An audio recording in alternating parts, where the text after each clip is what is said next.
Name is Desiree Dubois. The company name is Homwork and An Empowered Woman.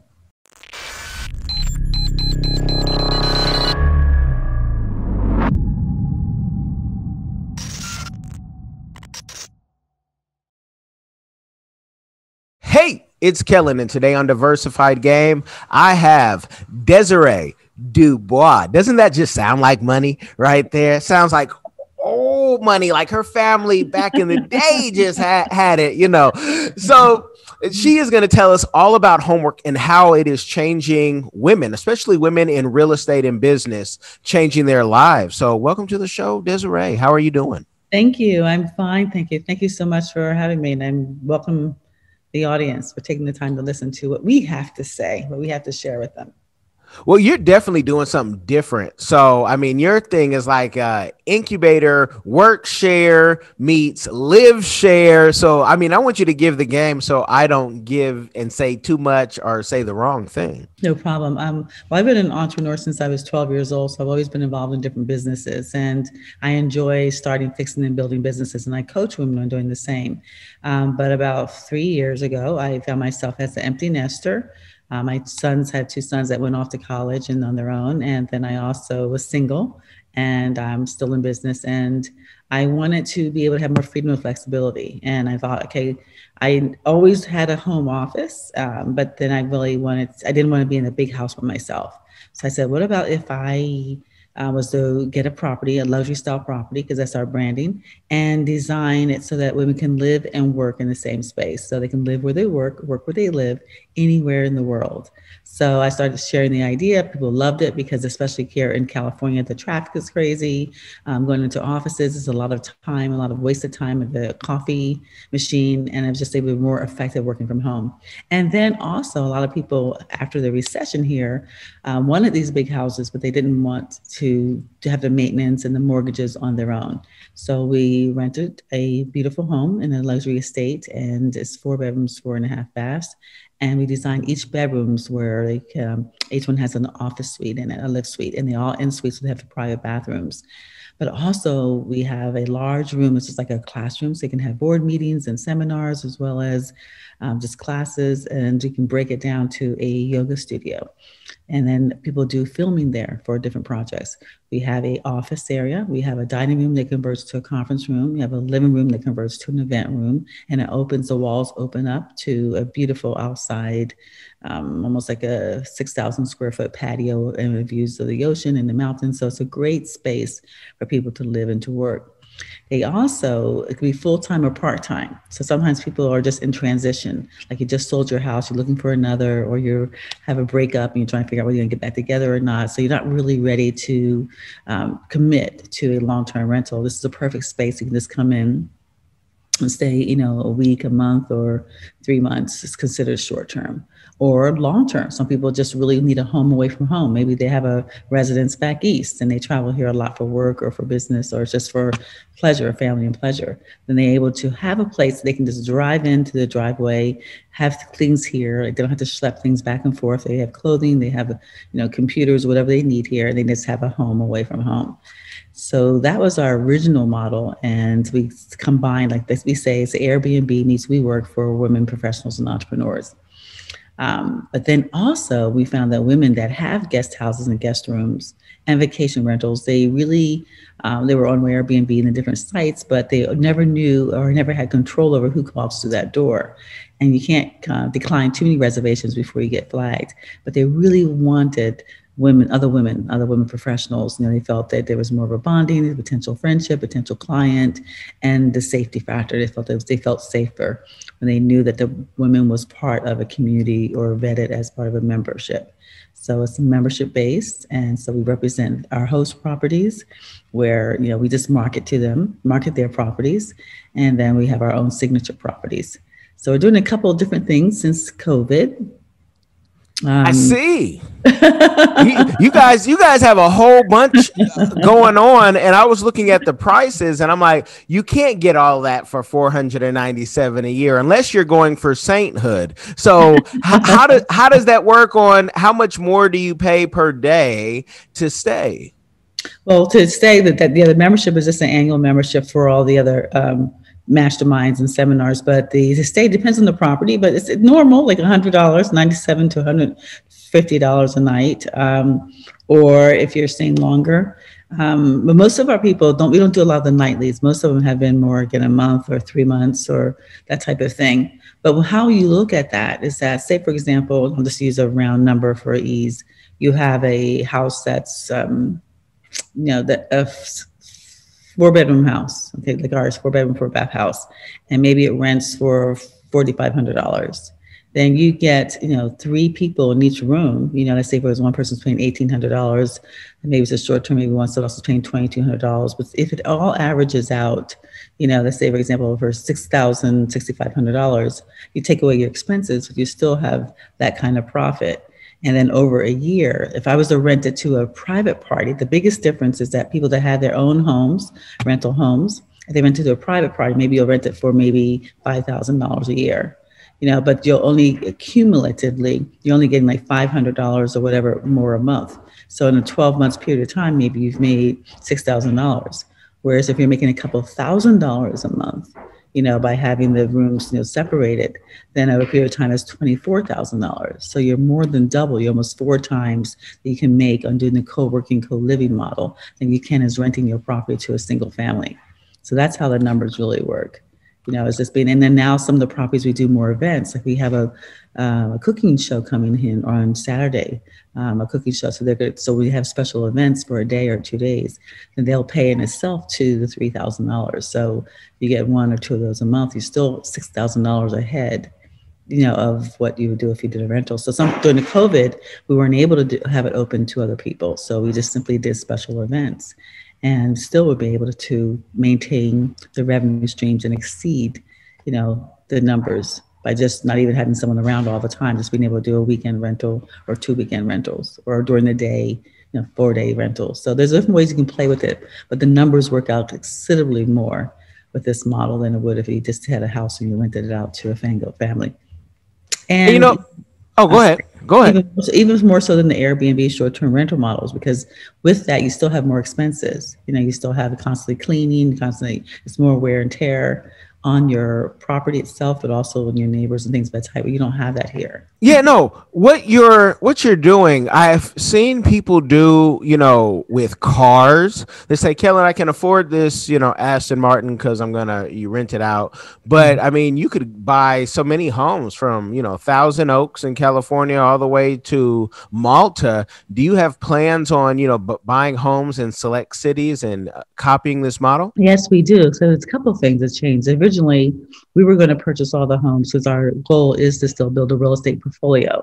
So it's just not, so our investors that are participating participate in the revenue from the short term, from the Homwork model, but they can also participate in the long-term appreciation when we actually refinance or sell. But the thing is that you don't have to buy all the homes. You can rent the homes. So when we first started, our model was the lease option for at least for a couple of years, because it takes you a couple of years, or it takes you a minute to see, one, if that location is going to work out, if you're going to have any problems with neighbors, if the HOA is going to have any problems. So at least you're not committing hundreds of thousands of dollars, especially here in California, to an investment that you don't even know if you can work. So we recommend that to some places, some people in certain places. So you can't even lease it. You can lease it and do the same model. But yes, we're doing a 12-city tour now this year. And the cities that we selected were based on, there's this research, a survey about how much a woman in different cities pay, a percentage they pay of their revenue or their income to their housing.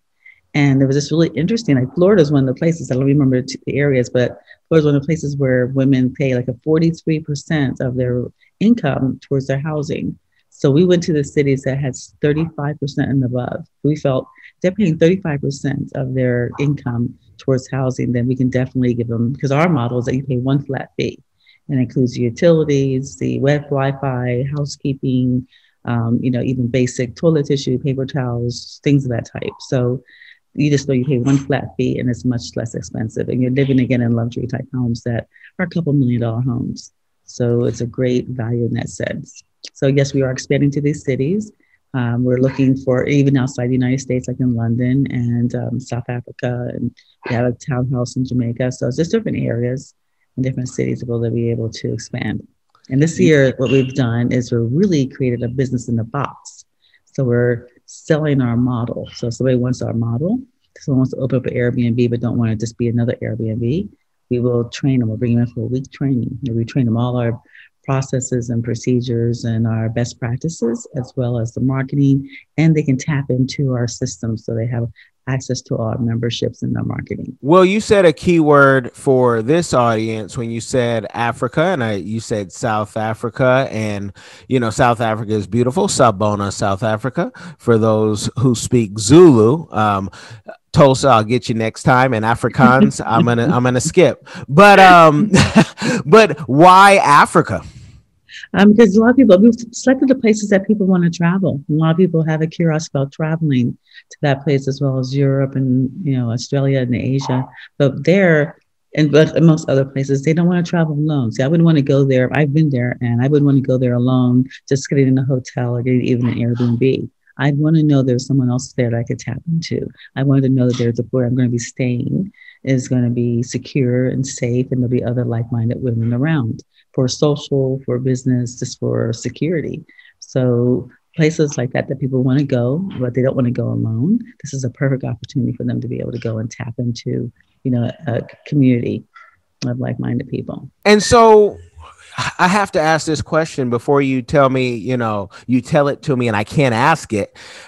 With all the success that you've had, and you've had, other businesses, she has a magazine, folks, her links will be in the description for you to tap into. But with the success that you have had and that you're going to continue to have, because the best is yet to come, what is a community give back that you are doing or that you plan on doing in the future? Well, one of the things you mentioned was the magazine, and our issues of the magazine. We do have a page we give back.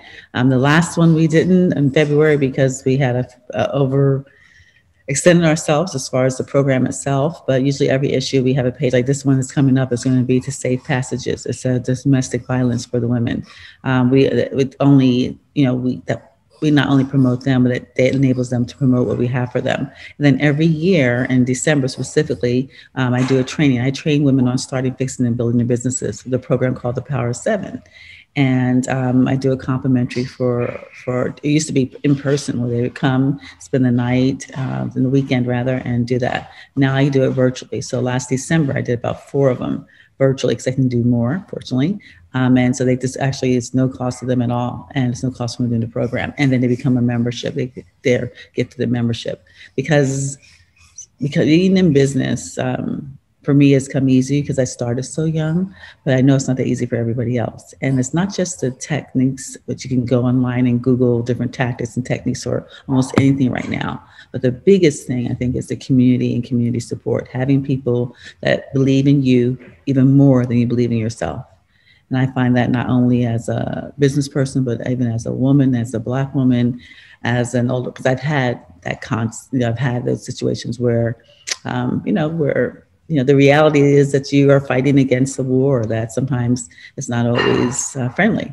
So my thing is to give you whatever I have to equip you with as much as I can possibly equip you with, because the more knowledge you have, but the more community connections you have, the more tenacity you automatically will have to be able to overcome the small little challenges that will happen along the way, because they will come. Now I have to ask, you started at 12 with entrepreneurship. And was it out of need, or was it out of just, I just had to do it. I just created something. God bless me with this mindset. And after that, I have a lighthearted question, because I know what some people are thinking is this thing is for all women. But nowadays, anybody can claim to be a woman. So how do you make sure that you don't have, I won't say any names that I want to say, one of your neighbors down there in Southern California. How do you know that it's all women? And then you can answer either one of them, but I just have to get that out because I know you've probably been asked that before. We were asked that even before we started. The thing is that, there's a trust, and we haven't had a problem with that so far. Years and years and years ago, I had a modeling school and agency called Our Models Media, and we had a modeling pageant. And during the preparation for the pageant, we had fittings where you fit for the clothing. And the girls come back and said, that's so-and-so. And I remember her name, but I won't say it. I think she's very masculine and you think she's this and that. And I said, I don't know. And that time again, I didn't know. And it wasn't even on my radar.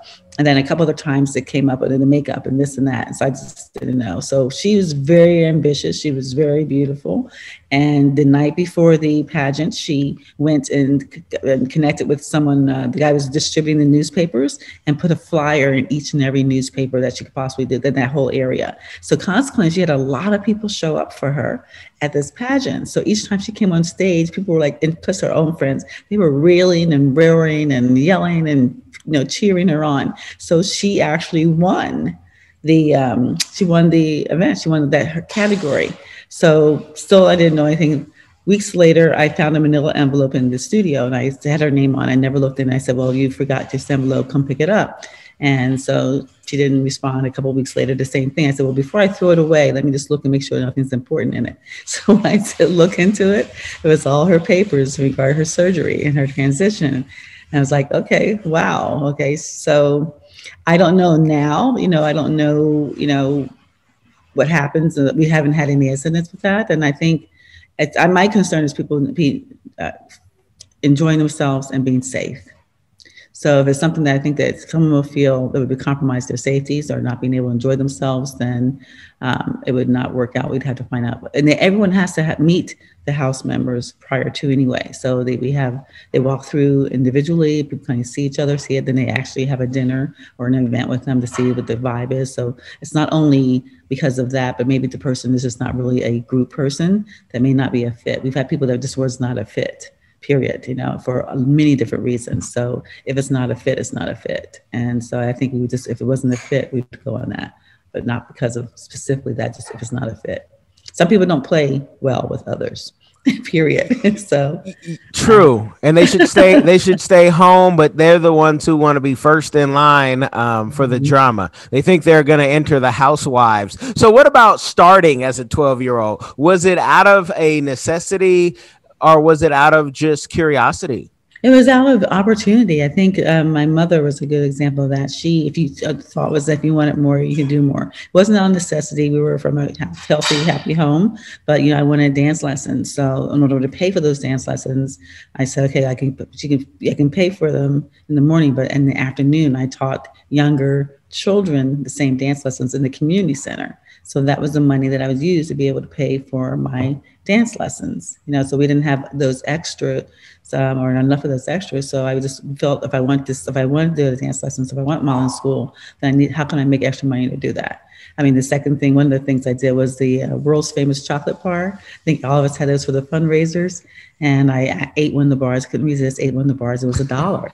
And I didn't have $1. So I said, okay, let me look at this. It has 12 pieces to the bar. So I decided to sell each piece on the playground for 10 cents a piece, which gave me my $1 and 20 cents profit. Well, that was so easy and fun. I said, I'll do this every day. I'll go to the playground and I'll sell my candy on the schoolyard, and the kids bought it. And so I won the prize for the most sales. So I won a transistor radio and I made 20 cents profit on each bar. So, those are the type of things that, if you want a lifestyle, if you want something more, you just do a little bit more. But to me, it's never been harder. It's just been a different thought pattern. And just know when you hear the rumor that Desiree is selling candy, I'm going to be telling the kids that she started. I'm going to tell the kids that, make a rap song about that and put your face all in it and be like, wait, what? Because, it has a whole different meaning. And they have the same candy bars in their backpacks, and they're buying mine at 10 cents, but Yeah. So what do you think is the biggest lesson from starting at 12 to now doing business and saying, you know what, this is me, this is my life? What has been like the biggest lesson, and what do you think, every entrepreneur needs to have that longevity? The biggest lesson is knowing that you can do it. Not thinking that it's going to be easy, knowing that there's a price to pay, whether it's financial disruption, in your security, whether it's time, whether it's relationships. You may compromise some relationships. You don't have the same time to hang out. And there may be compromises along the way, but it has to be that important to you, and being okay with that. I mean, like some people want it all, but not willing to work those extra 2 hours or 3 hours, or, and I pick projects that I want to do. So I don't ever feel like I'm working. So if I had to stay up until 10 or 11, 12 o'clock at night doing something, to me, I'm into my groove. I'm in my joy, like a musician, like an actor. I mean, you don't, it's work, yes, technically, but you don't feel like you're working because you're doing what you love to do. So pick something that you enjoy doing so that you don't mind the compromises and the sacrifices that you have to make for it. So just be aware that there will be some, because some people make it look so easy and simple. But the rewards are there if you want the rewards. The thing that you should, there was a 2-part question. One was, what I would tell everyone. The message I would say is that you just have to be focused. You have to be focused. You have to be focused. You have to be disciplined. And that's not really a big deal. It just has to be, it's a personality trait. Some people's personality is vivacious. Some people's personality is, laid back. Your personality trait should be just naturally focused. If I'm doing this, I'm focused doing this. Set your own hours, or just, make it work. Have goals. Reach them, take step by step, know what you're going to be doing, know what your end game is. Like, I know what my end game is. I know what my next business is, after I sell them, building this to sell. So I already know that. And so when I make decisions, it's like, okay, is this going to get me from here to there? And if it's not, then, why would I do it? And so just really being very focused, very disciplined, and intentional about what you're doing, who you're doing it with, why you're doing it, and then enjoy life. It's not you, it's part of you, but it's not you. Don't ever make it you, because when you make it you, it can consume you. If you win, you win, but if you lose, then you lost you. So you never want to make it all of you. Just make it a part of you. It's what I do for work. It's what I do to earn a living. And she does consult people, so you can go pay for this game, because it's almost like she said her next business. It's like she has it in her concept map where I'm going to sell this, then I'm going to do this, then I will beat Gary Vee to buying the Jets just so he'll buy it at a higher evaluation. That is a beautiful thing. Desiree, I thank you for coming on. I want to take this off air, and I want them to go like, share, subscribe, and make sure they check out homwork.com. Those of you who are women, or you want to gift something to a woman, I don't want you men trying to sneak in there, and don't sneak in her DMs either, just because you heard she was single. There's steps and levels to this, and you, but I thank you.